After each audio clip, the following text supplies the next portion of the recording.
of the people. I am. No, I'm not a business buster. I'm not here to bust people's business. Get your money. But get out the way of this goddamn revolution. Because it's going to happen. And if you put your business and you see the constructive change of the people as a threat to your business, then we're going to have a problem. Do you hear what I'm saying? We're going to have a problem because you're going to say, well, this is my money I'm trying to get, and we're going to say, fuck you and your money. Either you're going to get part, you're going to give with this real revolution, and we're not going to be worrying about whose toes is being stepped on, and this business and that business, and because revolution is kind of ruthless. This is the most compassionate revolution that you will ever see. Revolution is usually more ruthless than this.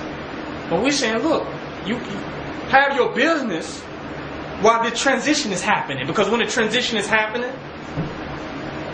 like my brother said, when a transition is happening, then you have absolutely no excuse but to involve in the real prosperity of the growth of the people. Right? Because revolution would have taken place. So now you ain't got to worry about paying this white man this rent and paying this white man this, that, and the other. So, when it happens, so let it happen. And your business is going to evolve out a little bit. It's going to begin to start to fade. Because it's going to fade into more of a communal wealth. Right? The society is going to change from independent wealth to independent monopoly to independent cartels. It's going to change from that, and it's going to fade into communal prosperity. But this we hope it can be a smooth process. But if the business people are too threatened because they want to hold on to their capitalistic enterprises where they have ate and sucked off of the people, where they see the revolutionary transformation as too much of a threat, right? Then they come up and try to stop it. Then it becomes a complete all-out insurrection. Then it becomes a civil war within the black nation. People holding on to the industry and the consumerism and capitalism, and people trying to free up the land and free up the resources to all of the people. That's a civil war within our own community. And that's just really a battle of the poor and the wealthy. Because when we start talking about giving stuff out, we're talking about the poor. You don't think it's some poor youth that cannot afford a DVD that will watch it? That don't have $25 to buy a DVD? There's plenty of them. There's more poor people that don't have the money to buy it than there's wealthy people who can buy it. So when we start talking about giving stuff out, we now start talking about reaching a people who cannot afford to get the information. And we also talking about developing something outside of a system that defines and determines how people can obtain resources.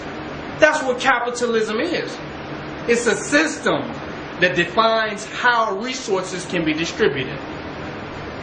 And somebody is defining this, and he ain't black. And they're not black. So that means if your transaction does not solidify and add fortitude to our institution, then the transaction has no value. That's capitalism. You have somebody do some work for you, they say, well, how much you going to pay me? That means there's no value in the transaction of human beings outside of the fortifying of the European institutional establishment. This is right. If a bank who actually takes all of our resources and use it for white national and white imperialistic agendas, like gentrification, you know what I'm saying? All of our transactions support that banking institution. So when you go to them for a loan on some black nationalism, they tell you no. So if it's up to that institution of the distribution and the validation of the distribution of resources, if it's up to that, we will never have a nation. Do y'all hear what I'm saying? Because if you go to a bank and say, I'm about the nation bill, they're going to say, no, you're not. But if you go to your brothers and your sisters and they see a value in working together, and reorganizing the resources on the planet Earth, then you'll have a nation. Right? Because we can build it. And we have any and everything to use to build a nation. The only thing stopping us is our desire to be validated by their economic institutions. Right? Because that determines value. You got a lot of power when you can set value. A value is a principle. It's something that you stand for. These people have created value. So if you do something, it must be understood as valuable to them. Is that right? And then they determine how valuable an act is based upon how many digits and how many pieces of paper or data bank entries that they use to signify the transaction. That's a hell of a lot of power. So if I go to my brother and say, you know what, we're going to take all this wood and we're going to build us a house. He's not concerned about living in the house. He's going to say, how much am I going to get paid for? So his values or his understanding of value is inseparable from the white nationalistic agenda. Ain't that heavy? Because his actions only become valuable when they can be validated by a currency system that continues to perpetuate white supremacy. Their faces on every dollar bill. All the corporate bankers and the high executives and the owners of the banks are Europeans. They control the distribution of the money. Now, it don't matter that they control the distribution of the money.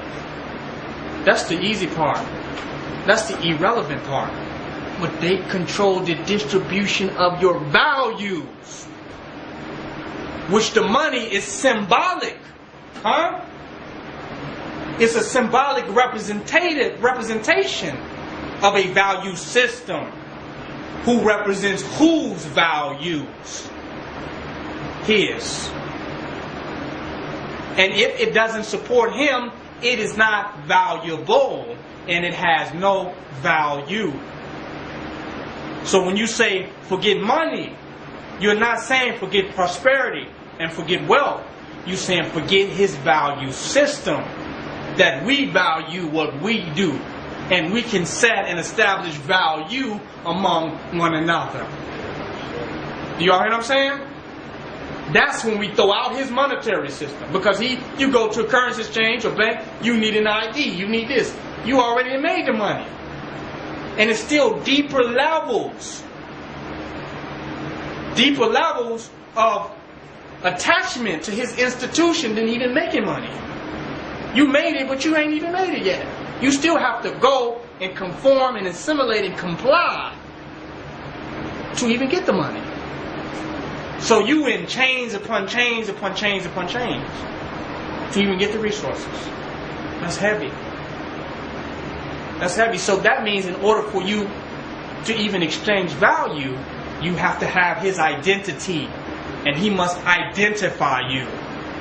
And you must have a form of identifying yourself that conforms with his institutional structure called the state ID. You can't just identify yourself. You have no identity. You're not even valuable unless you can be identified by them. And what your identity is must conform to their institutional structure. So they're saying you don't even exist. You worked and got your money, but you don't even exist no matter how much money you got. If you cannot be identified in a way that is consistent with their institutional structure. Whoa! But it's your money. It is yours. You know you worked for it. Universal law know it belongs to you. But that ain't enough. You got to make sure I know who you are. And that you are a compliant of the state. And that you represent this city. And that you can be identified by this country, right? Before you can even get what is yours. And we give him that power every time we continue to engage in his monetary system. People don't want to think that deep, though.